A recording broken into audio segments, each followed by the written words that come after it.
local sports on our Quad Cities News. Well, for a second straight year, USA Today voted the Hawkeye Wave as the best college sports tradition. It's a moment to honor the young children in the Stead Family Children's Hospital who are battling life-altering medical conditions. Hawkeye headquarters reporter Evan Denton visited the Children's Hospital to see what the wave means to patients and their families. Symbolizes that we're all powerful and we're able to be one. The Hawkeye Wave is more than a moment. It sends a powerful message. When you see the wave, it brings a peace that you know that you're not alone. Andy McClyman is a patient at the University of Iowa Stead Family Children's Hospital. Diagnosed with type 1 diabetes with celiac disease. As of January, February of this year, she can't keep any food down or liquids. She has a feeding tube. Mentally, it's been a challenge, but she's doing really well because they keep her busy up here.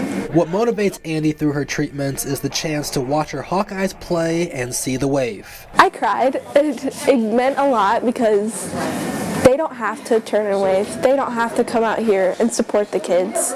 But seeing everyone turn and wave, it felt good because you get to be seen and heard. Our families have told us it's the wave of hope to them. In the hospital, hope looks different. And illness is very isolating. So this event, this day, is just, it helps them be normal for a while and also know that there's this warm hug from fans across the street. Annette McClyman says she's been blown away by the wave's impact. It means the world. Every child is special. And it doesn't matter what they're going through. There's smiles on their faces and how happy they feel to be included. Really helps to see that. When I get out of here, we're going to go to a football game and I'm going to do the wave because I know that it means a lot to me and I want other kids to feel that peace and happiness as well.